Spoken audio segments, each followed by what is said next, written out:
Bonjour, j'espère que vous allez bien en ce dimanche 12 janvier, 12, j'allais dire décembre parce que je mets le 12 avant dans mes numérotations informatiques, mais nous sommes le 12 janvier 2025. Il est pas si tôt que ça, il est 11 heures. Je vous ai laissé le temps de faire la grasse matinée quand même, faut pas déconner. Donc voilà, j'espère que vous allez bien. Et on se retrouve pour un nouveau numéro de Sciencement Dimanche. Donc voilà, petit moment tranquille où je vous propose qu'on boive un petit thé, un café ensemble, chacun devant son écran, mais pour communiquer autour de l'actualité. Donc ce matin, il va y avoir petite revue de presse. Je vais aussi vous parler de deux livres. Ça va être un petit peu sur les reptiles, ce qui n'est pas un hasard, les reptiles. Et puis on finira en parlant un petit peu d'actualité. Alors je vous le dis tout de suite, normalement, j'aimerais essayer de terminer par un point positif de l'actualité. Je n'en ai pas trouvé. Voilà. Et l'actualité actuelle ne donnait pas envie d'être hyper positif. Donc voilà, on parlera un petit peu de tout ça tout à l'heure. Voilà, n'hésitez pas bien sûr, hein, si vous avez des questions ou autres, à les poser tout simplement. Et bien écoutez, on va commencer, alors pas par la revue de presse, j'avais envie de commencer par deux livres. Deux livres que je me suis achetés cette semaine et qui vont parler de reptiles, puisqu'il y en a un qui s'appellera Les Tortues, succès de l'évolution. Alors j'ai toujours du mal à raisonner en miroir. Donc voilà, par Stéphane Gagnon et Stéphane Guiner, illustré par Alix Thiebaud. Et Crocodile et lézard de David Alderton. Alors par lequel commencer. Ce sont deux bouquins assez récents, ils sont sortis tous les deux en 2024. Et donc effectivement, bon, vous savez que moi de base j'ai une formation en archéozoologie mais avec une spécialité en herpétologie. Les crocodiles et les tortues, c'est un petit peu mes dadas avec les girafes. Donc voilà, quand j'ai vu ces deux livres, j'ai eu un énorme coup de cœur, mais je les ai achetés en étant un petit peu pressé. Ce qui m'a peut-être porté tort, puisque voilà, Crocodile et lézard, je vous lis rapidement le résumé. Enfin la première ligne. Crocodile, alligator, lézard, ces reptiles fascinants que l'on rencontre aux quatre coins de la planète sont les descendants directs des dinosaures et nous les connaissons mal. Bon, trois lignes, deux choses qui vont pas.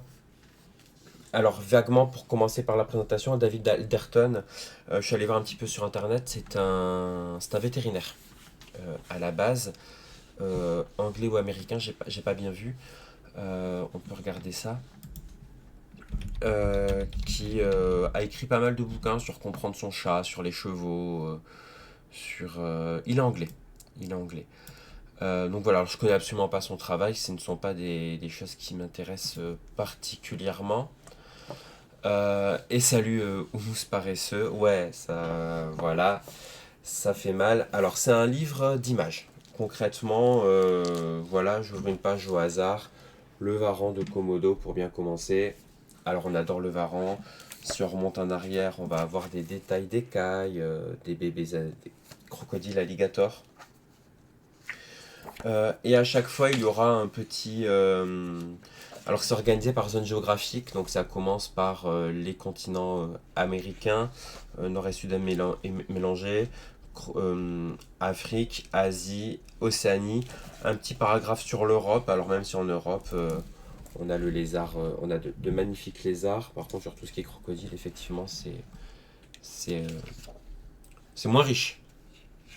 C'est moins riche. Alors je viens juste de voir, je suis pas allé jusque là, mais on a ce magnifique, hop là, de l'autre côté, Orvé. Alors l'Orvé, on rappelle, hein, c'est absolument pas un serpent, même s'il n'a pas de pattes, c'est un lézard apode, c'est-à-dire qui est dénué de pattes. Cette organisation, elle est sympa, les photos sont jolies. Alors parfois on se demande à quel point c'est pris dans la nature et pas dans un terrarium, hein, mais c'est peut-être juste un effet. Mais par exemple, mince, où est-ce qu'elle est? J'avais une photo du monstre de Gila. Merci pour le raid, la tanneur de vieil ours. Euh, Merci beaucoup, bienvenue à tout le monde. Euh, Bienvenue, donc aujourd'hui, là on fait un petit Sciencement dimanche. Alors, bienvenue. Concrètement, le programme ce matin, on va pas jouer, on va parler de bouquins et de revues de presse. Et donc là, j'étais en train de parler d'un livre sur les crocodiles et autres lézards que l'auteur a qualifié de descendants des dinosaures. Donc voilà, donc ce sont des photos assez jolies, hein. Le monstre de Gila, c'est un lézard qui n'est pas forcément très connu, qui vit au Mexique et sud des États-Unis d'Amérique. Et voilà, c'est cette photo notamment qui m'interroge. On n'arrive pas à savoir si c'est... enfin, je n'arrive pas à savoir, j'y connais rien, si le focus sur le lézard fait que le paysage est flou, ou si le paysage est concrètement une photographie installée derrière un terrarium, c'est pas impossible. Il y a plein de choses à savoir sur le monstre de Gila, c'est un des rares animaux qui sera... un des rares... c'est le seul lézard avec le varan de Komodo à être venimeux. Et là, ça, il y a du venin dans la salive. Euh, voilà. Simplement, si vous voulez en apprendre plus sur le monstre de Gila, et bah, allez chercher sur internet parce que ces trois petits encarts sur le côté de la photo seront la totalité de ce qu'il y aura de dit sur le monstre de Gila. C'est un livre de photos et pas du tout un livre de connaissances scientifiques. Même si on apprend des petites choses sur les photos, c'est complètement anecdotique. Et surtout, voilà, cette phrase qui tue, quoi. Ce sont les descendants directs des dinosaures, les reptiles et les lézards et les crocodiles. C'est non. Mais absolument pas, quoi. Ils sont aussi vieux que les dinosaures. Il y a une classification intéressante à faire, mais ça, non. Voilà, voilà, des reptiliens, on est quasiment sur ça, hein. On est, c'est assez, assez dommage d'écrire un livre sur les crocodiles et les lézards et de se planter à ce point sur la classification. Euh, c'est pas grave de ne pas faire, de faire un livre de belles images, ça on est d'accord. Elles sont belles, c'est un beau livre, il fait plaisir dans une bibliothèque. Voilà, il est grand, il est présentable. Euh, mais effectivement, passer à côté de cette information en 2024, c'est hyper compliqué. Je sais qu'on est en 2025, mais le bouquin date de 2024. Pour faire un petit rappel rapide de classification, les crocodiles et les dinosaures appartiennent au même groupe, qu'on appelle les archosaures, qui va se distinguer des autres reptiles, notamment par une fenêtre mandibulaire, la présence d'un gésier. Dans les archosaures, on a les crocodiliens d'un côté, les dinosaures de l'autre, on en a d'autres, on a aussi les ptérosaures par exemple. Les dinosaures, effectivement, aujourd'hui, il y a les oiseaux. Donc, je vois Tanière de Vieil Ours qui dit les descendants des dinosaures sont des poules. Oui et non. Les poules, ce sont des dinosaures. À 100%. En même temps que les humains ne descendent pas des primates. Les humains sont des primates. On appartient à la famille des primates. Les poules appartiennent aux dinosaures. Et on peut même être plus précis. Ça appartient aux dinosaures théropodes. Et la famille des dinosaures les plus proches des oiseaux actuels, ce sont les drémosaures. Donc, en fait, les vélociraptors, des Deinonychus, etc. Les dinosaures sont une branche à part entière des archosaures. Les crocodiles sont une autre branche à part entière des archosaures. Aujourd'hui, parmi tous les archosaures qui existent, il ne reste que deux familles, les crocodiliens et les oiseaux. Donc les cousins les plus proches des crocodiliens sont les oiseaux. Ça n'est manifestement pas mentionné dans ce livre, et c'est pour ça qu'on ne parle plus non plus de reptiles. Les reptiles, c'est l'ensemble des crocodiles, lézards, serpents et tortues. Il manque les oiseaux. Donc pour qu'un groupe biologique soit correct aujourd'hui, ça doit être l'ensemble des descendants d'un seul ancêtre commun. Les reptiles ne prennent pas l'ensemble des descendants, puisque le dernier ancêtre commun de ces quatre groupes, tortues, lézards, crocodiles et serpents, bah, c'est aussi l'ancêtre des oiseaux. Donc euh, ça ne marche pas. Celle-là, quand on vous regarde, on sait qu'elle prépare un mauvais coup. C'était très très vrai pour une des poules de ma grand-mère. Je l'avais appelée Rebecca et elle était hyper flippante. Clairement, un dinosaure. Pareil pour les dindes, hein.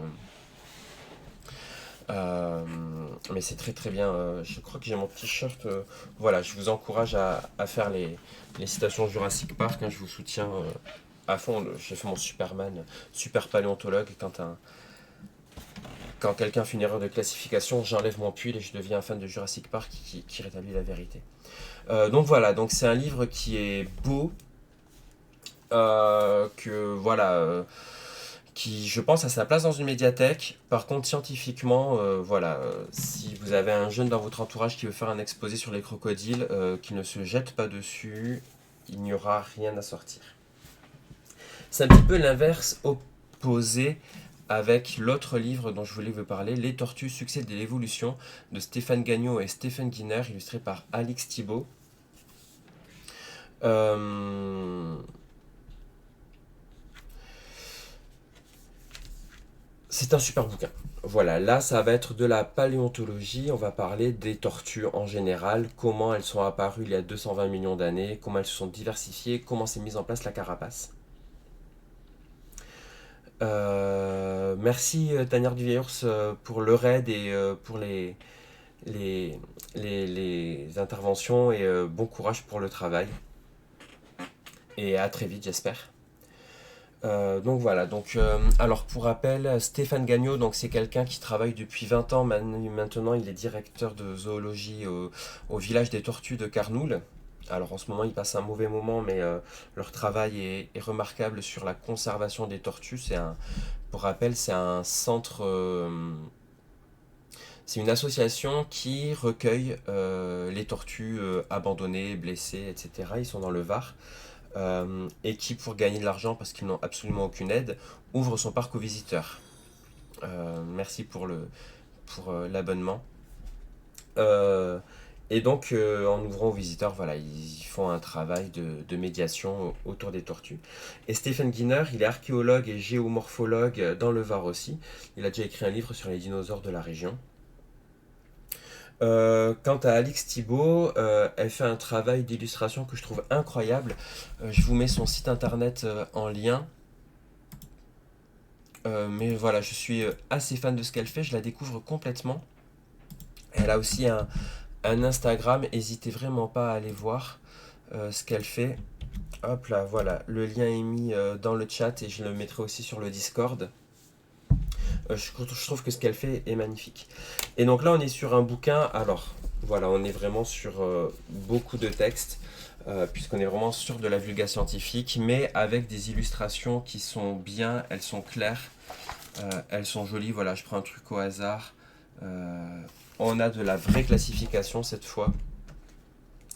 Des photos, voilà une des illustrations par Alix Thibault, incroyable.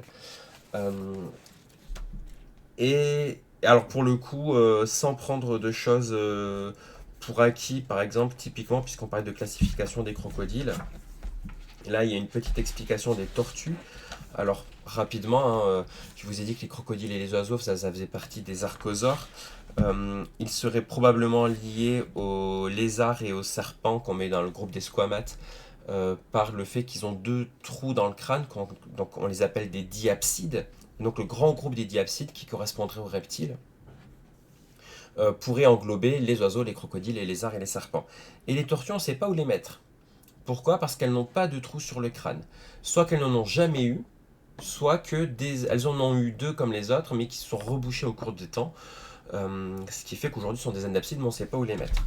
Et il y a ce magnifique arbre phylogénétique où on voit que les tortues sont à trois emplacements possibles.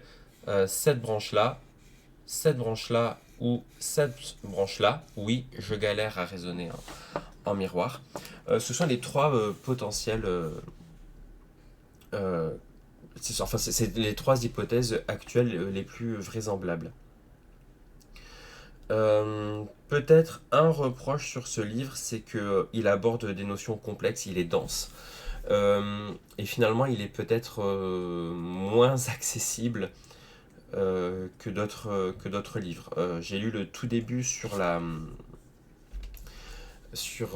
l'évolution. Il y a un petit rappel de qu'est-ce que l'évolution, des principes et grandes dates clés de l'évolution, qui est bien fait, il est clair, il est précis, mais il ne va pas hésiter à vraiment employer le vocabulaire spécifique, et même s'il y a l'explication derrière, l'explication est elle aussi avec un vocabulaire spécifique.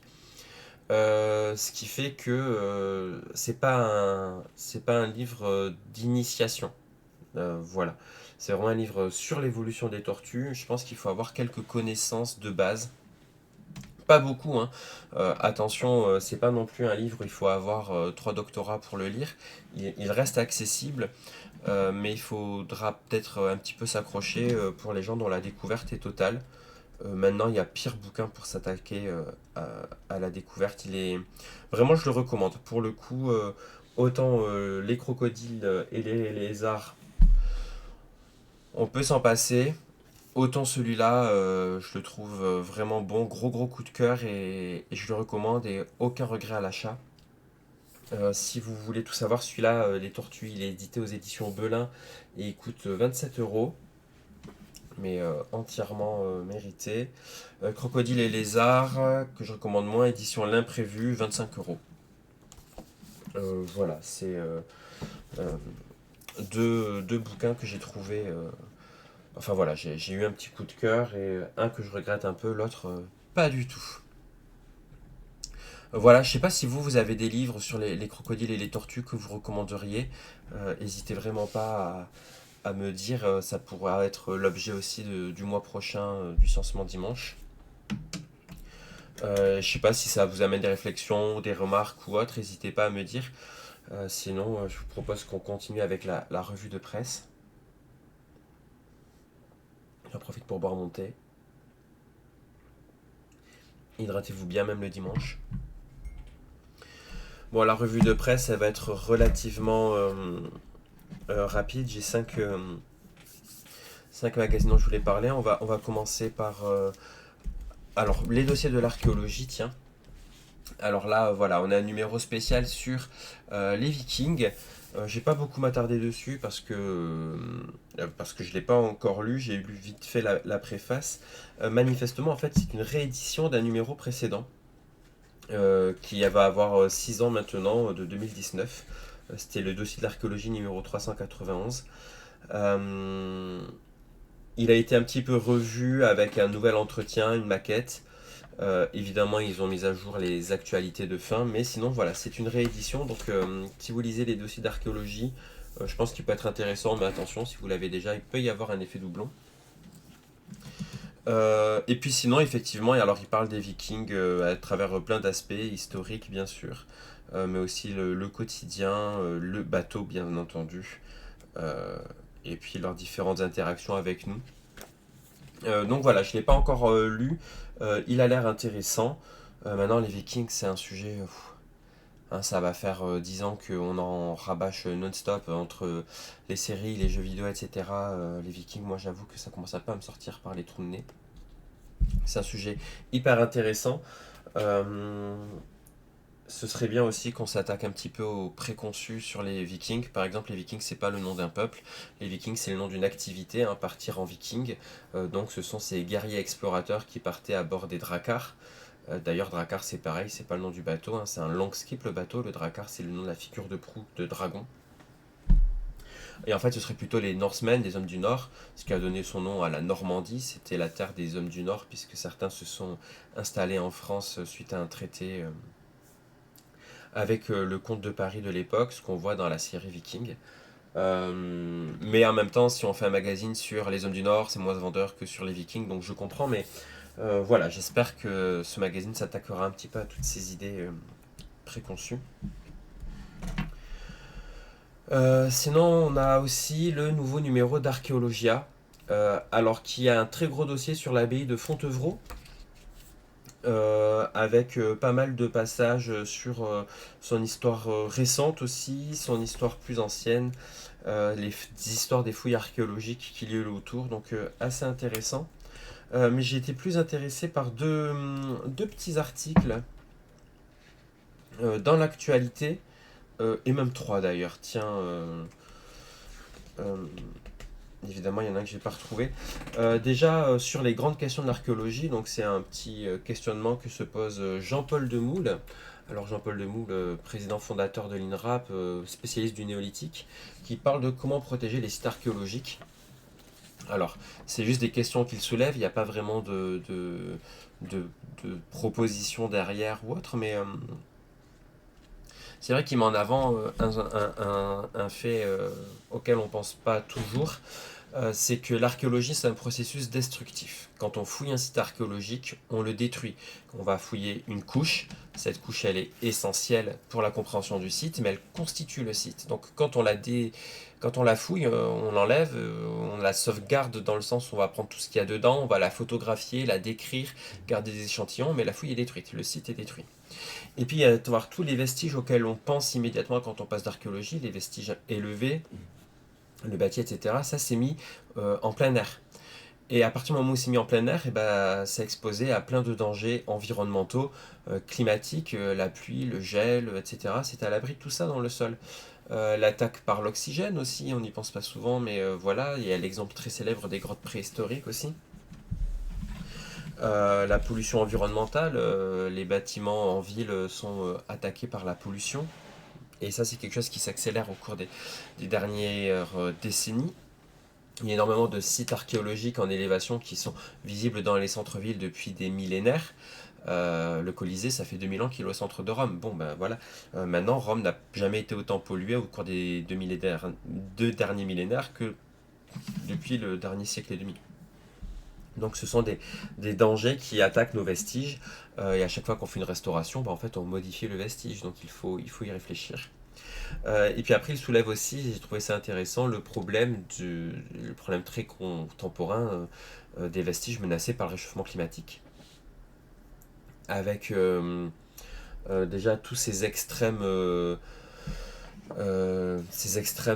modifications climatiques, les sécheresses, etc., qui renforcent le danger sur le vestige, mais aussi la montée des eaux qui menace de submerger beaucoup de sites archéologiques. Il y a déjà beaucoup de sites archéologiques qui sont sous-marins et qui le sont depuis des millénaires. Ça c'est normal, je rappelle qu'à la préhistoire, l'océan était presque 100 mètres plus loin à cause de la gîte de glace. Donc tout ce qui s'est passé en archéologie dans ces plaines côtières qui sont aujourd'hui sous l'océan, bon, bah, c'est des sites sous-marins. Le problème c'est que l'eau monte. Et donc des sites aujourd'hui sur le littoral sont fortement menacés. Alors évidemment, il y a des sites contemporains, on pense sur le littoral aquitain à tous les bunkers de la Seconde Guerre mondiale. Bah, c'est du patrimoine archéologique qui disparaît. Il y a aussi beaucoup de sites néolithiques moins bien connus. La grotte de Cosquer en Méditerranée est une grotte préhistorique euh, qui s'ouvre sous l'eau et qui est d'une richesse incroyable. C'est beaucoup de peintures pariétales avec des choses exceptionnelles. Si je me rappelle bien, c'est l'endroit où il y a la seule représentation d'un pingouin, notamment préhistorique. Bon, ben, si l'eau monte, cette grotte va être plus difficile d'accès, voire risque de prendre l'eau et les peintures préhistoriques vont pas apprécier l'expérience. Et puis finalement, il y a les autres facteurs purement humains, à savoir les conflits armés, hein, on l'a vu au Moyen-Orient, les sites archéologiques prennent très cher pendant la guerre. Et puis le pillage, hein, ça, un archéologiste, notre vieil ennemi, le pillage archéologique, évidemment, est hyper destructeur. Donc voilà, j'ai trouvé ces quelques phrases de sa part, c'est clair, hein, il prend 2 pages pour aller hyper droit au but. Oui, un pingouin, a priori le grand pingouin. Alors, attention à ne pas confondre, hein, ça peut poser interrogation, le pingouin et le manchot. Le manchot vient de l'hémisphère sud, mais le grand pingouin, alors je vais montrer une image du grand pingouin. Oh là là, c'est terrible de voir des images moches faites par l'IA en premier résultat. Euh, voilà, le grand pingouin, c'est cet animal-là, hein. C'est un oiseau de l'hémisphère nord qui vivait vraiment plutôt dans les... Alors climat froid, mais pas que. A priori, on en avait qui étaient sur le Pays Basque jusqu'il y a pas si longtemps que ça. Lui, il a disparu au milieu du 19e siècle, il me semble 1847, mais je suis pas sûr, à cause de la surpêche. Et en fait, c'est un oiseau qui passait toute l'année en eau, sauf quelques moments clés dans l'année où il se retrouvait en grande colonie sur la plage pour pondre. Et là, les pêcheurs et les chasseurs faisaient un massacre, puisque sur la plage, ils ne s'envolent pas. Donc il suffit de mettre quelques mecs devant l'eau pour empêcher qu'ils puissent repartir à l'eau, et on massacre ce qu'on veut. Donc aujourd'hui, c'est vrai qu'on confond souvent avec voilà, là, il y a typiquement, ça c'est un manchot, hein. C'est un manchot du Cap. Les manchots euh, vivent tous dans l'hémisphère sud, c'est pareil, ils ne volent pas. Alors la confusion vient de l'anglais. En anglais, un pingouin, ça se dit razorbill, je crois. Par contre, un manchot en anglais, se dit un penguin. Et ensuite, eh ben, on va avoir toute la culture anglo-américaine qui vient chez nous avec le dessin animé Pingu, les Kinder Pingui, etc. Mais pour nous, les pingouins, aujourd'hui, il ne reste qu'une seule espèce, le petit pingouin, qui existe encore. Lui, il vole, le petit pingouin vole. On va le retrouver aussi en Bretagne. Voilà, on a cette image-là. Alca torda. Donc voilà, les deux espèces de pingouins qu'on connaissait contemporaines, c'est lui et donc le grand pingouin qui s'est éteint il y a 150 ans. Et donc le grand pingouin a été représenté à Cosquer.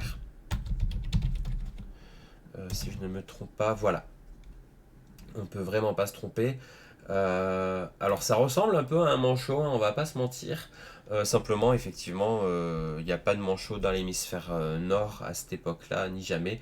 C'est forcément le grand pingouin, dont on a aujourd'hui quelques spécimens naturalisés. Euh, voilà, on voit sur Wikipédia. Si je me rappelle bien, lui c'est un musée belge, mais je suis pas sûr. Quelques gravures, mais surtout voilà, des représentations d'artistes du 19e siècle. Euh, voilà. Et l'autre article que j'ai trouvé hyper intéressant, alors c'est par quatre personnes qui parlent de leurs recherches. Il y a Joao Silao, Francesco Derico, William Banks et Nicolas Tessandier. Donc c'est un travail avec les universités CNRS de Lisbonne, Bordeaux, Bergen et Toulouse. Néandertal, et si on n'avait pas dit le dernier mot de sa disparition. Et donc c'est pas tellement une nouvelle découverte qu'ils viennent, c'est juste qu'ils ont pris un ensemble de données pour proposer un nouveau paradigme qui serait que non, Néandertal n'a pas fini exterminé par Homo sapiens, ne s'est pas éteint dans un coin. On en parle beaucoup en ce moment, hein, notamment avec la découverte génétique enfin, du génome de taurin, qui est un néandertalien d'il y a à peu près 40 000 ans, donc sur la fin de l'existence de cette espèce humaine, retrouvé dans les Bouches-du-Rhône, et qui est génétiquement assez identique à des néandertaliens du sud de l'Espagne. Et en fait, génétiquement, ça nous indiquait que c'est une population qui était hyper stable, donc potentiellement fermée, coupée des autres populations néandertaliennes. Et donc cette idée que les néandertaliens ne communiquent plus entre eux à la fin du paléolithique moyen, et que finalement c'est une des origines de leur disparition. Alors, il y a un mois déjà, je vous lisais dans un numéro d'Archéologia une idée du paléanthropologue Bruno Morey qui disait que, selon lui, il aurait pu peut-être exister des groupes mixtes de sapiens et de néandertaliens. On sait qu'il y a eu des métissages, en disant que c'était assez marginal. Alors voilà, Gedvin, tu dis, il ne reste pas chez certaines personnes de l'ADN de néandertalien. Effectivement, chez les populations européennes, on estime qu'il y a en moyenne 2 à 6%, je crois une moyenne de 4% de génome néandertalien. Donc on sait qu'il y a eu des métissages. Jusqu'à présent, ça a été pris pour quelque chose de parfaitement anecdotique, qui s'est produit probablement de manière violente. Mais il y a suffisamment longtemps pour que ça se transmette à l'ensemble des Européens. C'est vrai que quand on prend Enfin, si vous faites un petit peu de généalogie, il y a un dicton qu'on dit souvent, c'est que 95% des Français aujourd'hui sont des descendants de Charlemagne. Il faut savoir qu'on est très nombreux, mais qu'à l'époque on était beaucoup moins nombreux, avec la transmission des gènes, etc.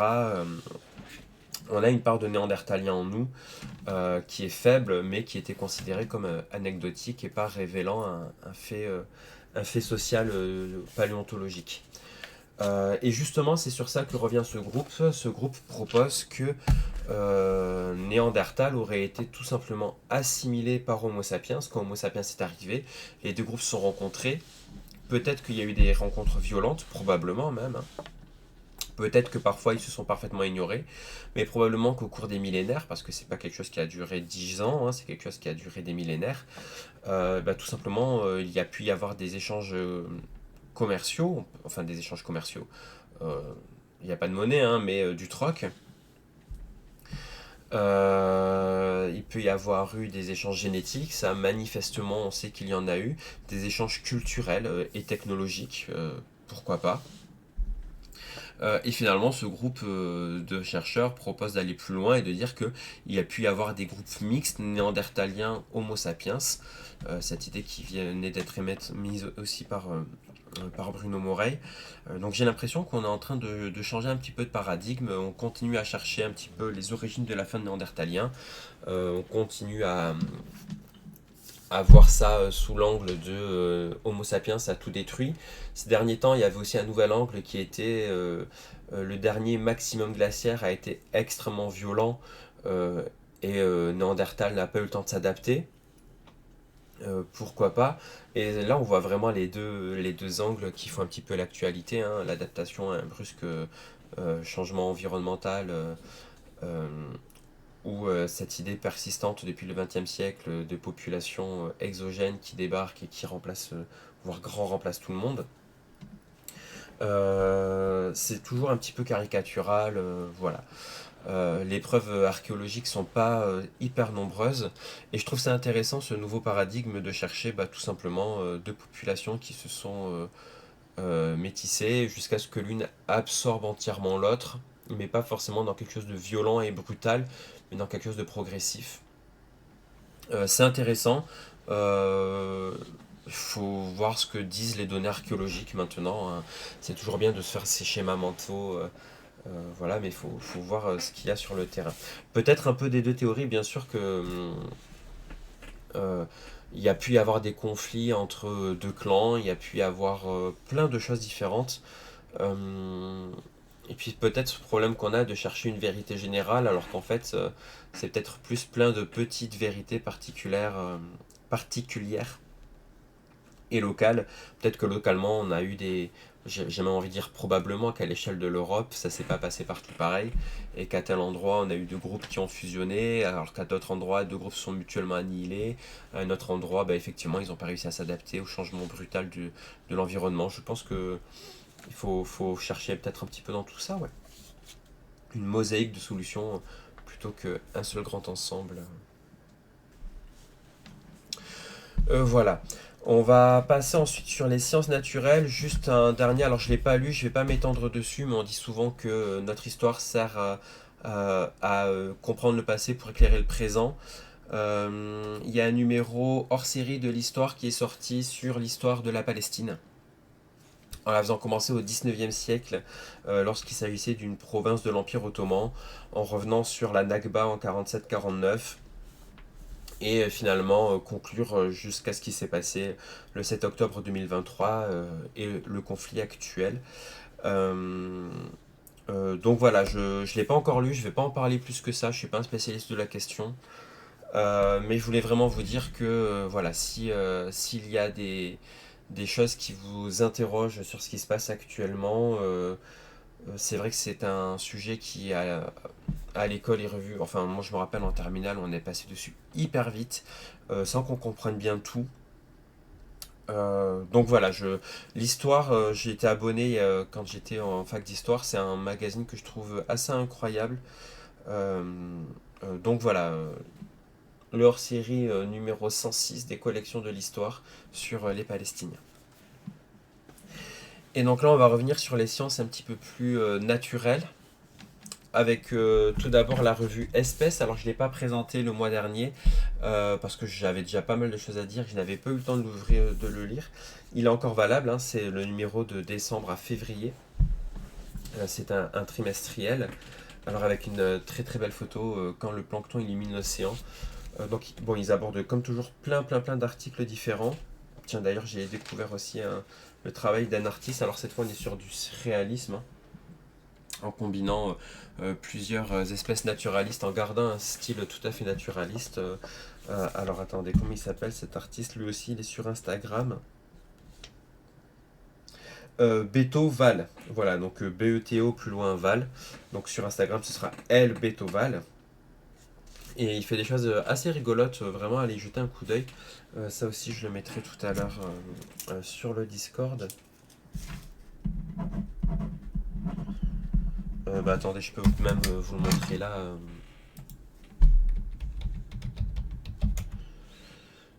El Betoval.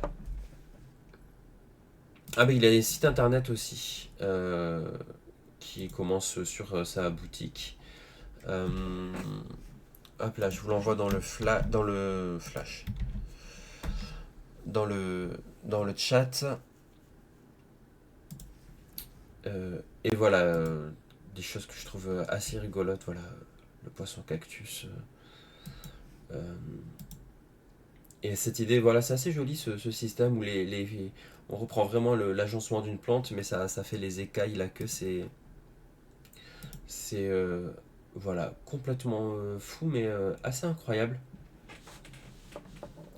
La baleine concombre, incroyable. Enfin voilà, baleine concombre, moi dans ma tête, j'ai des dessins un peu style le concombre masqué, pas très beau, un truc un peu absurde.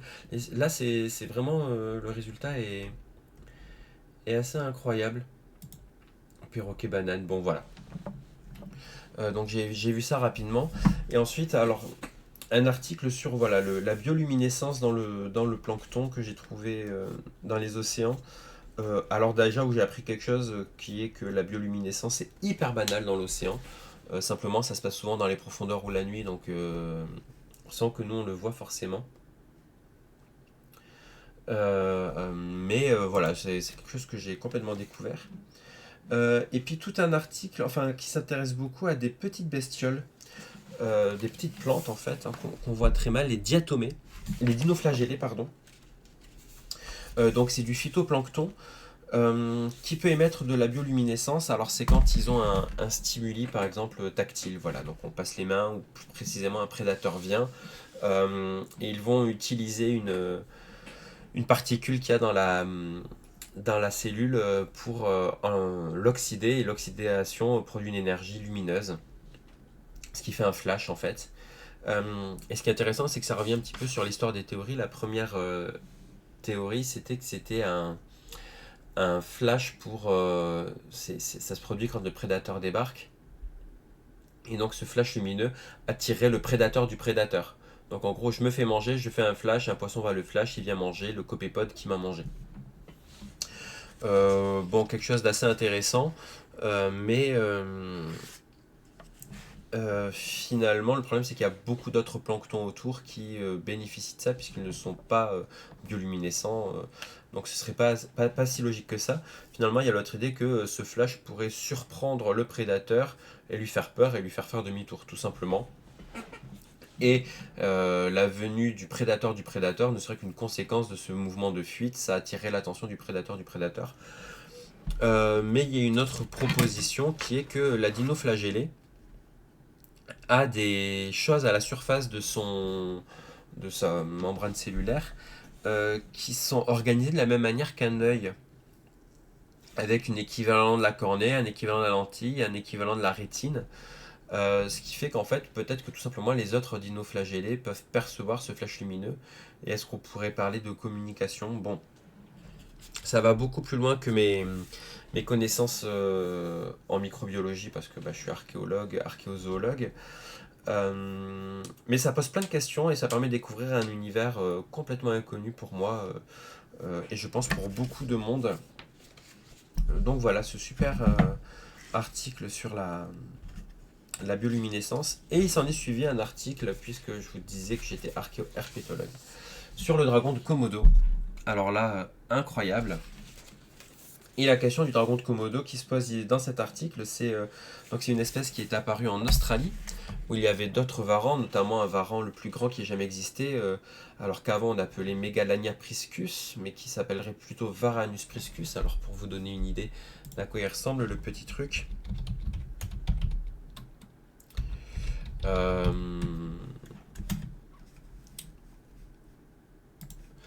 on est sur... Alors voilà, il a changé de genre, hein. À l'époque il proposait un nouveau genre, mais voilà, ça a changé.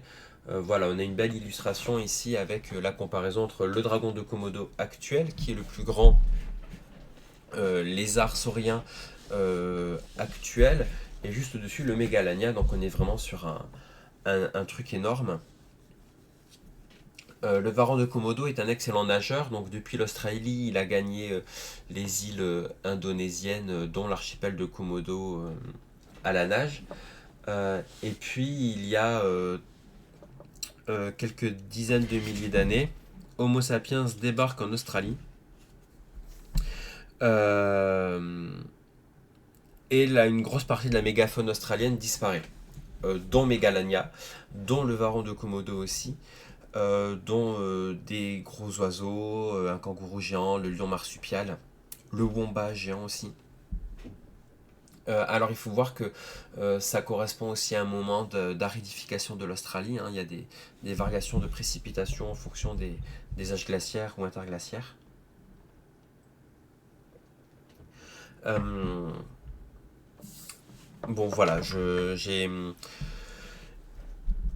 entendu je ne sais plus qui, et du coup c'est une mauvaise source, dire que on exagère beaucoup les extinctions liées par les arrivées d'Homo sapiens dans les zones Amérique et Australie notamment. Il faut voir que ce sont des petits groupes qui arrivent euh, avec des armes qui sont efficaces, mais quand même c'est du silex. Euh, et que ça paraissait toujours étonnant de voir comment, d'un point de vue technique et démographique, ils avaient pu entraîner l'extinction des espèces. J'ai toujours été un petit peu sceptique là-dessus, puisque ça coïncide aussi avec des gros bouleversements climatiques. Mais manifestement, un article est sorti il n'y a pas longtemps et qui revient sur l'ensemble des données. C'est une méta-analyse que je vous partagerai. Et non, a priori, hein, il y a bel et bien une corrélation, et voire même carrément une causalité entre l'arrivée de l'humain et la disparition de la mégafaune. Bon, en tout cas, cet article sur le varan de Komodo, du coup, se pose la question de comment est-ce qu'il a pu survivre sur les îles. Et le secret, en fait, réside dans sa grande adaptabilité, hein. Il peut se tenir avec... Enfin, les milieux salés ne le dérangent pas. Il peut se nourrir de tout un tas de proies. Il est hyper efficace dans sa chasse puisqu'il est venimeux. Ce qui fait que voilà, quand un animal s'échoue, il peut le manger depuis l'océan. Il tient bien dans le milieu boisé comme dans les milieux ouverts. Et donc c'est cette plasticité dans son écologie qui fait qu'il a survécu à tout jusqu'à présent. Aujourd'hui, c'est un animal qui est menacé. Déjà parce que la montée des océans avec le réchauffement climatique risque de réduire fortement son habitat. Il y a aussi le surtourisme qui entraîne des modifications de son environnement et une gêne permanente. L'aménagement du territoire, parfois pour le tourisme justement. Et puis il y a aussi le braconnage, hein. Ça reste un animal qui a besoin de grosses proies. Ces grosses proies sont régulièrement braconnées sur les îles, euh, donc entraînant une diminution de la nourriture. Donc voilà, un article que j'ai trouvé passionnant. Je n'étais pas objectif de base parce que les varans c'est incroyable. J'ai très très hâte de lire d'autres articles, notamment une histoire culturelle des poissons plats. Voilà, donc les sols, les turbos. Et on en voit une représentation préhistorique, hein. Ce n'est pas sans rappeler le pingouin de Cosquer. Il y en a plus loin une représentation manifestement amérindienne. J'ai rien dit. Non, si, c'est ça. De la tribu des Namgi. Donc voilà, ça va être hyper intéressant. Un travail sur l'huître creuse aussi. Donc voilà, un beau numéro. J'adore ce magazine. Je suis abonné depuis des années, mais je n'ai que rarement le temps de le lire. Donc je suis content de faire ce Sciencement Dimanche. Ça m'oblige à le lire. Donc, voilà. Et puis pour finir, le dernier numéro d'Epsilon, celui qui est sorti au mois de janvier, avec cette couverture, voilà, bam, plus 1,5 degré, le début d'un nouveau monde. Alors, bon, Epsilon, il parle un petit peu de tout, comme toujours, hein. Il y avait un article sur. Euh, ah non, c'était la semaine dernière, le mois dernier, l'intrication des quarks. Là, va y avoir, je ne l'ai pas encore lu, un article sur l'homme de Denisova. Donc Denisova, pour rappel, hein, en Europe on avait l'homme de Néandertal, en Asie il y avait l'homme de Denisova. Il y a d'ailleurs aussi eu des échanges génétiques. Un humain qu'on connaît assez mal, si je me rappelle bien, on le connaît que d'une molaire en fait. Je crois qu'il y a eu des découvertes un petit peu plus complètes récemment, mais voilà. Et Epsilon a... Alors un article que j'ai trouvé incroyable sur la banane. Euh, C'était aussi le mois dernier la banane. La banane Cavendish qui est franchement menacée. Euh, par un champignon. Il faut savoir que la banane, c'est un fruit qui pousse sur une herbe. À l'état sauvage, normalement, c'est plein de graines, donc quasiment immangeable. Mais avec des hybridations, des croisements, etc., on réussit à faire des bananes dont le fruit n'est composé que de chair. C'est hyper bon pour nous. Par contre, ça veut dire qu'il ne peut pas se reproduire par fruit. Donc on le reproduit par bouturage. Aujourd'hui, il n'y a qu'une seule banane qui satisfait plein de conditions, notamment de conditions marketing de vente, à savoir que pour nous les Occidentaux, elles sont faciles à transporter. Quand elles débarquent, elles restent jeunes pendant plus longtemps que les autres. Elles sont vendeuses. C'est la banane Cavendish. Ce qui veut dire qu'on a des immenses champs de monoculture d'une banane et tous les plants sont quasiment génétiquement identiques puisque le clonage c'est en fait, enfin le bouture c'est un clone d'un autre pied, hein. On prend un morceau, on en fait un nouveau pied et du coup génétiquement ils sont identiques. Et cette gentille monoculture mondiale est attaquée par un champignon hyper vénère, le TH4, qui détruit des monocultures entières, ce qui fait que la banane est aujourd'hui fortement menacée. Il y a des recherches qui sont menées pour trouver des pieds de banane Cavendish résistants, qu'on pourra bouturer, mais du coup le problème reste le même. Si le champignon évolue en même temps que... Enfin bon voilà. On cherche des solutions, mais les solutions chimiques sont évidemment pas désirables. Ou alors on va chercher d'autres pieds, d'autres variétés de bananes, mais pour l'instant elles ne remplissent pas le cahier des charges. Mais là on va avoir un dossier un peu choc, plus 1,5 degré. Pourquoi? Parce que, alors on rappelle, hein, en 2015, il y a eu les accords de Paris entre de très nombreux États, dont le but était de limiter les émissions de CO2 de l'ensemble de ces États, de sorte à ce que, à la fin de ce siècle, nous n'ayons pas dépassé les 1,5 degrés de plus sur nos moyennes mondiales qu'à l'époque pré-industrielle. Et là, le choc, c'est que les chiffres sont tombés. 2024 est officiellement l'année la plus chaude que l'on a enregistrée depuis les années 1800. Et elle a dépassé de 1,5 degré cette frontière symbolique. Les, le- enfin voilà, l'accord de Paris, alors n'est pas encore volé en éclats, puisque pour l'instant c'est une année qu'il dépasse. C'est une augmentation de température qui peut aussi être amplifiée par le phénomène El Niño qu'on a eu cette année et qui tend à répartir la surcharge de chaleur de l'océan dans l'atmosphère. Donc ça augmente un petit peu nos températures. Mais c'est la première fois depuis 1800 qu'on dépasse ça. Euh, Certains estiment que l'accord de Paris sera vraiment tombé, on aura vraiment dépassé 5,5 degrés quand c'est une moyenne qu'on dépassera une année sur deux. Mais ce qui fait peur avec ce déplacement officiel ce mois-ci, cette année-là, c'est que c'est beaucoup plus rapide que prévu. Ça intervient beaucoup plus tôt que prévu. Et surtout qu'on risque, en dépassant cette température, d'activer de nouveaux processus avec des forêts qui se mettront en ayant beaucoup trop chaud à leur tour émettre du CO2 plutôt que d'en absorber, avec l'Antarctique qui en fondant va émettre du méthane, gaz à effet de serre catastrophique. Et puis évidemment tous les éléments climatiques qui vont avec, hein, les sécheresses, etc. Donc le risque c'est l'effet boule de neige, mais en l'occurrence boule de feu. Ce qui est terrible aussi avec ça, c'est qu'on n'en entend pas parler en fait. Epsilon en parle, quelques revues spécialisées en parlent, mais cette année en France, on a eu des phénomènes de gouttes froides. Il a fait plutôt pas si chaud que ça, il a fait assez humide. Et on parle très peu de ça. Il y a plein de climato-sceptiques qui disent regarde la météo, le mois prochain il fait, la semaine prochaine il pleut, donc tu vois, tu dis de la merde. Bon, déjà, ils confondent la météo et le climat, c'est grave. Ensuite, on parle de l'échelle mondiale, pas de l'échelle nationale. Ensuite, on oublie que dans le sud-est de la France, il y a une sécheresse absolument terrible qui sévit depuis des mois, des années. Ça aussi, on en parle vraiment très très peu, alors que ça touche quand même de plein fouet nos agriculteurs. Donc voilà, moi je vous avoue que j'ai plus trop les mots pour ça.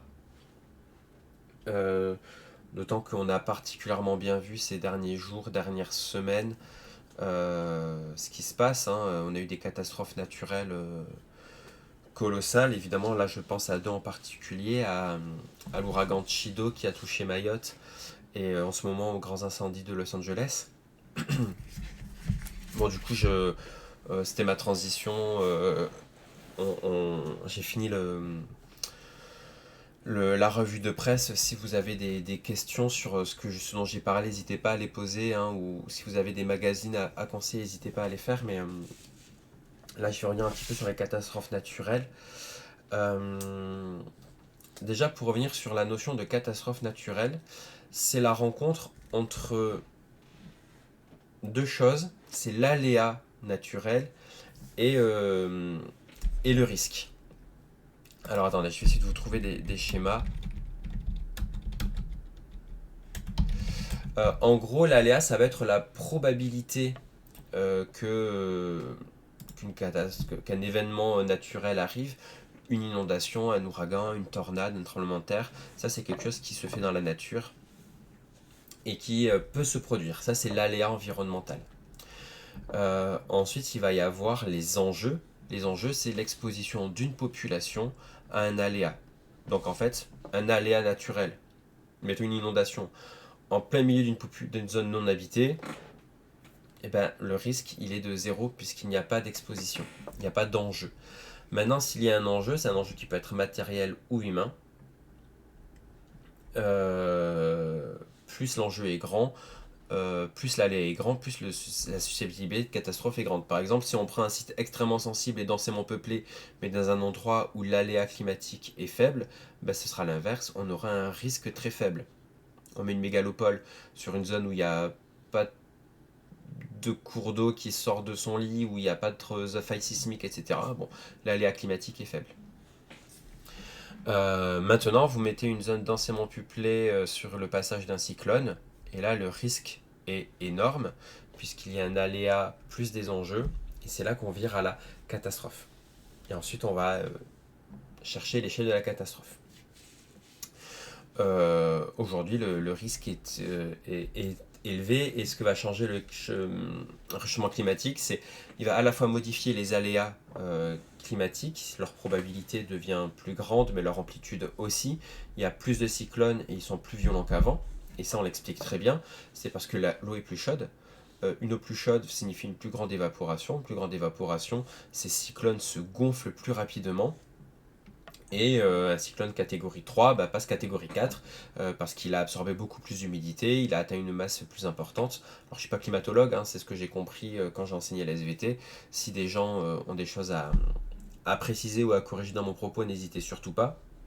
Mais en tout cas, on connaît très très bien le lien entre le réchauffement climatique et la prise en importance des cyclones. On a aussi vu, la saison des cyclones commence de plus en plus tôt et se termine de plus en plus tard. Donc l'aléa climatique cyclonique est de plus en plus important. De même pour les incendies.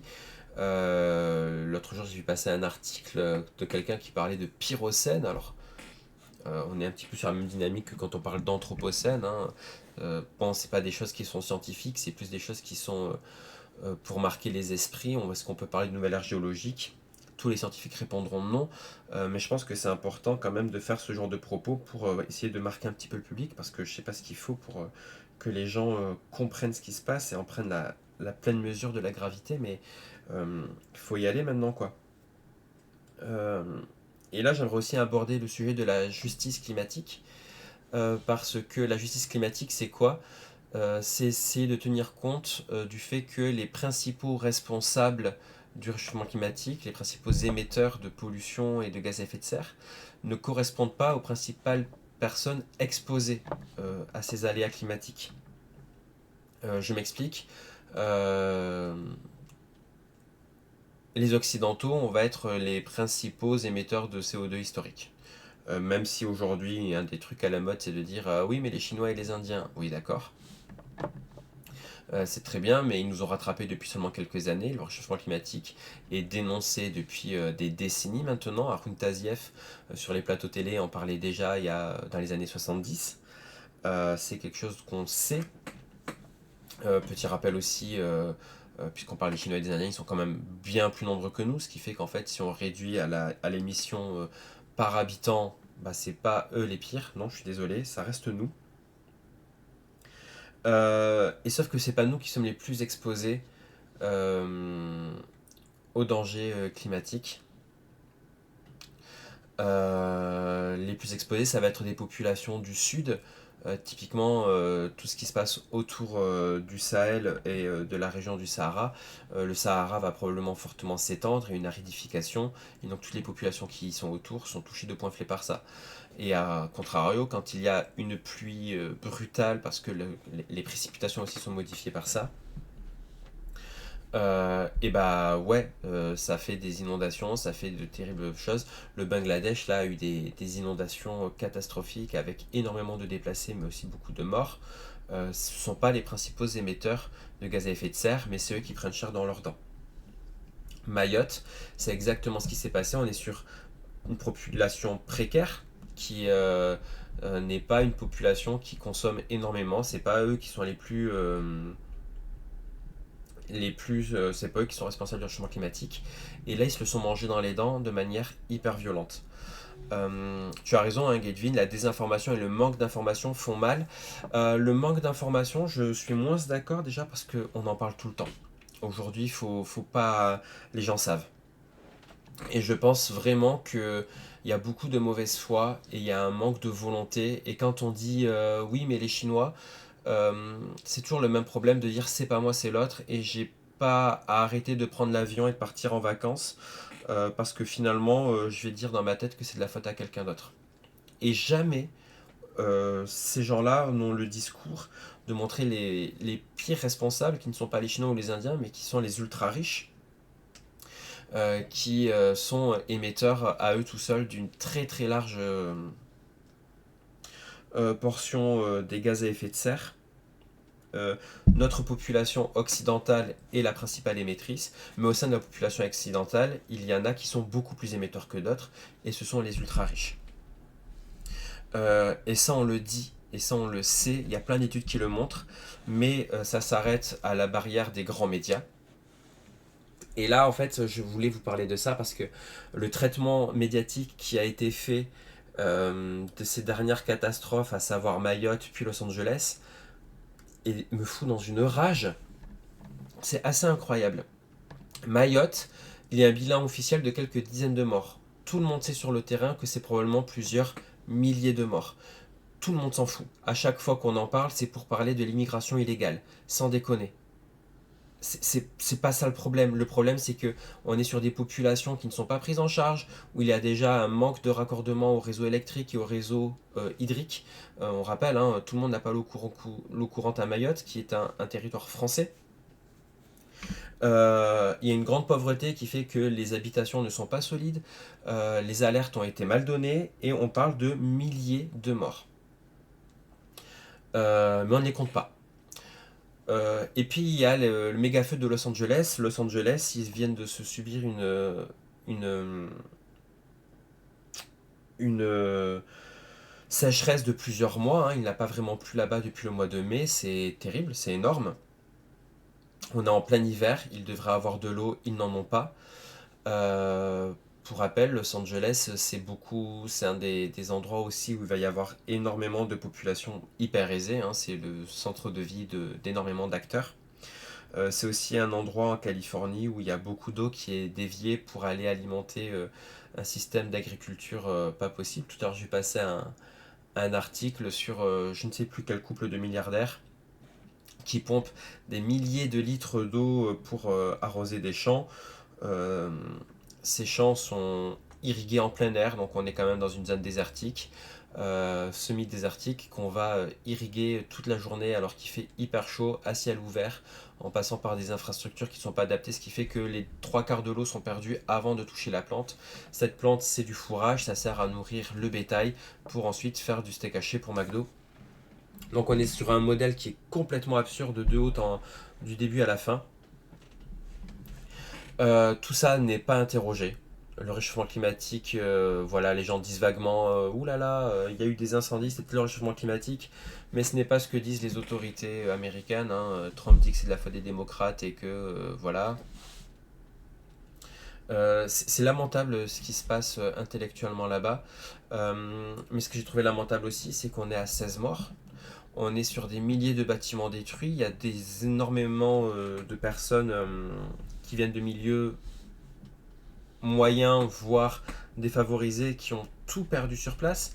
On apprend que les assurances ont décidé de résilier la couverture par incendie. Donc on est sur des gens qui ont payé des assurances depuis des décennies qui ne seront pas remboursées. Et de qui parlent les médias? Eh bien, ils parlent des gens ultra riches qui ont perdu une maison secondaire. Voilà. Et ça Là, j'ai reçu une alerte sur mon téléphone tout à l'heure. Attendez, je sais pas comment désactiver les alertes, ça me gonfle. Qu'est-ce que j'ai reçu tout à l'heure? C'était sur Paris Hilton. Voilà, Laetitia Hallyday, Paris Hilton, les maisons de stars. Sans déconner, on s'en branle, quoi. C'est pas possible. Les maisons de stars ravagées par les incendies à Hollywood. Je lisais tout à l'heure, Patrick Bruel ne sait pas si sa maison secondaire tient encore debout. Bah oui, pourquoi il ne le sait pas? Parce qu'il est en France, parce que sa maison principale elle est en France. Ce qui fait que s'il a perdu sa maison secondaire, bah je suis sincèrement désolé pour lui. C'est terrible, c'est pas de bol, c'est à titre individuel. Si je le croise dans la rue, je lui dirais je suis désolé, t'as perdu ta deuxième maison. Maintenant, j'aimerais qu'on parle un petit peu moins de la maison secondaire de Patrick Bruel et un petit peu plus de ces centaines de personnes, ces milliers de personnes qui ont perdu leur seule maison. Voilà. C'est parce que c'est grave. Et j'aimerais aussi que quand on parle de tous ces gens qui ont perdu une maison secondaire aux États-Unis alors qu'ils habitent en France, ça veut dire que plusieurs fois par an ils font un trajet en avion, ce qui est le pire élément individuel qu'on puisse faire pour alimenter le changement climatique. Donc voilà, c'est grave. Et c'est la première fois finalement que ces populations occidentales ultra riches sont exposées directement aux conséquences du réchauffement climatique, duquel ils participent énormément. Et finalement, le seul moment où on en parle, c'est pour dire oh non, les pauvres, ils ont perdu leur troisième maison, quoi. Oh mince. Et sans jamais interroger leur part de responsabilité là-dedans. Et encore une fois, on invisibilise toutes ces populations hyper défavorisées qui ne participent pas autant au réchauffement climatique, mais qui elles ont peur de tout. Donc voilà, je suis. Et ce que tu dis, Gaijin, est hyper juste. Sous Trump, il n'y aura pas de catastrophe climatique. Ce mec continue à expliquer que le réchauffement climatique est un complot et n'existe pas. Ce mec est un danger public. Ce mec a été élu. Et alors ça, c'est ça qui est hyper grave, c'est que malgré ses positions sur le climat, mais malgré tout le reste, ses positions humaines, malgré sa tentative de coup d'État d'il y a 4 ans, malgré sa condamnation pour agression sexuelle, ce mec a été élu. Il y a plus... Bref. Il y a vraiment... Je vous avoue qu'en ce moment, c'est un petit peu dur. Hein. Moralement, moi, je me démerde avec mon compostage, ma production locale de fruits et légumes, etc. Et voir ça, c'est un petit peu compliqué. Donc c'est aussi pour ça que je vous ai dit que je voulais finir sur des notes positives. Là, cette semaine, ce mois-ci, j'y arrive pas. Tout ce que j'ai, c'est une grosse pensée pour voilà, les gens qui ont véritablement tout perdu à Los Angeles et évidemment pour toutes les victimes de Mayotte qui en plus de ça se reprennent un événement climatique en ce moment, une tempête ou un ouragan, mais dont on parle pas parce que vous comprenez, Anthony Hopkins aussi a perdu sa maison, mais Mayotte est exposé à une nouvelle tempête, voilà, le cyclone Dick Kennedy. Donc là, j'aime autant vous dire qu'en termes de risque, d'enjeu, c'est d'autant pire qu'ils n'ont pas eu le temps de se remettre et de se réabriter après le précédent. Donc c'est une catastrophe. Littéralement, mais aussi... voilà. C'est ça, on parle que des pertes et en plus de ça, même quand on parle des pertes plutôt que des origines des catastrophes, c'est axé sous un angle qui est absolument dégueulasse, quoi. C'est vraiment... tout ce qui se passe est répugnant et voilà, je peux pas vous donner je sais pas quoi faire, moi je me sens complètement démuni, je sais qu'il y a des appels à dons pour aider les populations de Mayotte, si vous pouvez faites-le, la solidarité c'est tout ce qui nous reste et qu'ils pourront pas nous enlever. Même s'ils essayent régulièrement, hein, on sait que le délit de solidarité a été créé chez nous. Voilà, c'est une de mes piles de bouquins qui est tombée. Donc voilà, la solidarité, c'est vraiment ça qu'il nous reste actuellement. Nous, on va continuer le travail. Alors je dis nous de manière un peu pompeuse. J'ai une portée extrêmement faible, mais il y a plein de gens qui vont continuer leur travail de vulgarisation, quitte à recevoir des menaces de mort. Hein. Bon pote en parlait tout à l'heure, il a encore reçu un magnifique message lui disant qu'il s'inventait des menaces de mort et qu'il était paranoïaque, tout en rajoutant derrière qu'il allait le trouver avec un couteau. Donc bon, c'est vraiment pas des gens qui ont inventé l'eau tiède. Mais voilà, je pense que nos deux armes principales, ça va être continuer à apprendre et à se renseigner, c'est la connaissance. Et puis la solidarité, on ne peut pas compter sur ces gens-là, donc on peut compter sur nous-mêmes et entre nous, il faut qu'on fasse les choses, mais ça suffira pas, il faut quand même que le changement vienne, que nous, on change nos habitudes parce que bah, c'est important quand même. Et de toute façon, ça va dans notre sens. Hein, économiquement, d'un point de vue de santé, etc., on a tout à gagner à aller dans le sens de quelque chose de plus respectueux de l'environnement. Mais il va quand même falloir réussir à trouver un système, un changement plus systémique pour en finir avec tout ça. Bon, je suis désolé, la note de fin est vraiment pas très joyeuse. Mais voilà, comme je vous l'ai dit, c'est compliqué de rester optimiste en ce moment. On va y arriver. À partir du mois prochain, ce que j'aimerais, c'est plus donc parler de l'actualité environnementale en espérant qu'elle soit moins catastrophique. Mais peut-être plus aussi parler de solutions qu'on peut mettre à l'échelle individuelle.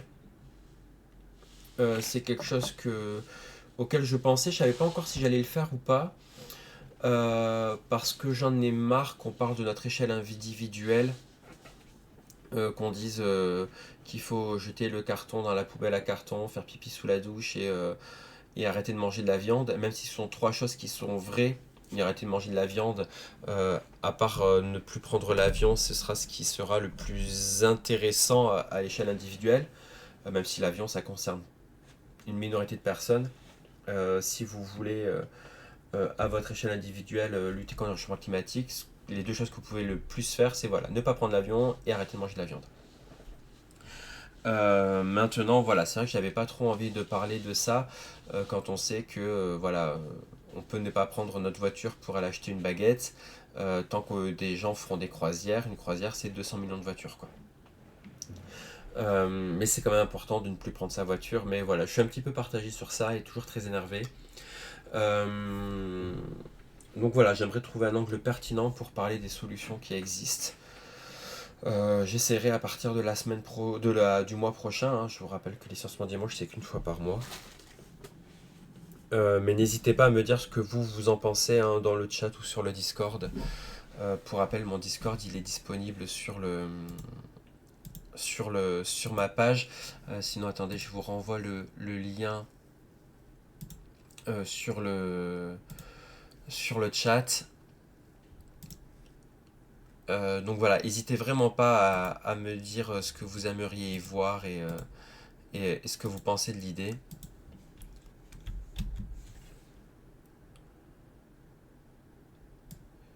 Euh, Ok, alors ça, bon, j'ai pas réussi à avoir le lien, je vous l'envoie tout à l'heure, mais voilà, manger des carottes en faisant pipi sous la douche, c'est l'idéal, c'est parfait. Les carottes crues, bien sûr, parce qu'on va économiser l'énergie de la cuisson. Attention, c'est pas toujours très bon de manger épicé. Hein. Euh, non, mais voilà, n'hésitez vraiment pas à me dire, ça m'intéresse un petit peu d'avoir vos attentes, vos retours mais c'est vrai que voilà, je pensais peut-être parler du compostage, puisque je suis guide composteur aussi. Parler une autre fois. Du café, du chocolat et du thé par exemple. Tout à l'heure on a un petit peu parlé de la banane, mais le café, il y a des choses intéressantes et improbables qui se passent. Mais ça pollue beaucoup plus que le thé par exemple, le café à consommer. Voilà, c'est des petites idées que j'avais. Voilà. Euh, Bah écoutez, alors je vais essayer de réussir à vous envoyer quand même. Euh, Ah oui, d'accord, ça y est, je comprends ce que j'ai fait. Alors c'est un truc de ouf parce que j'appuie sur copier et ça ne m'envoie pas le. Je comprends pas. Euh,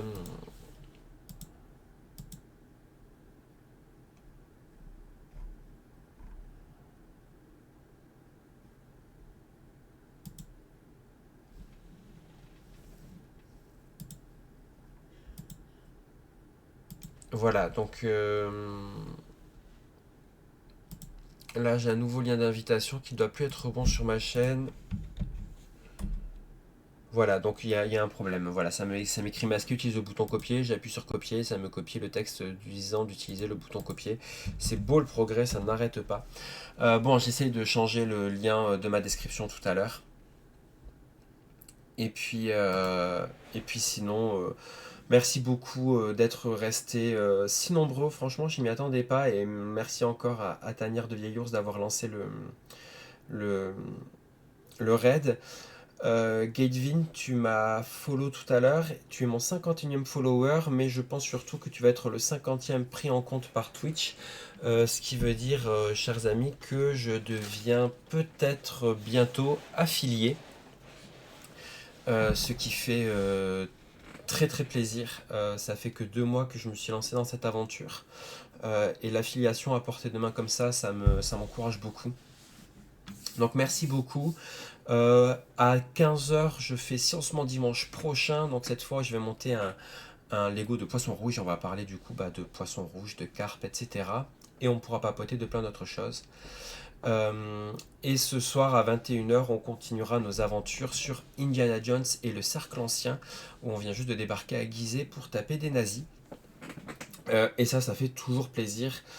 Voilà, donc vraiment mille merci à vous, c'est vraiment chouette. Et puis à tout à l'heure ou à une prochaine fois. Bon appétit, bon dimanche, et puis à bientôt. Salut, salut.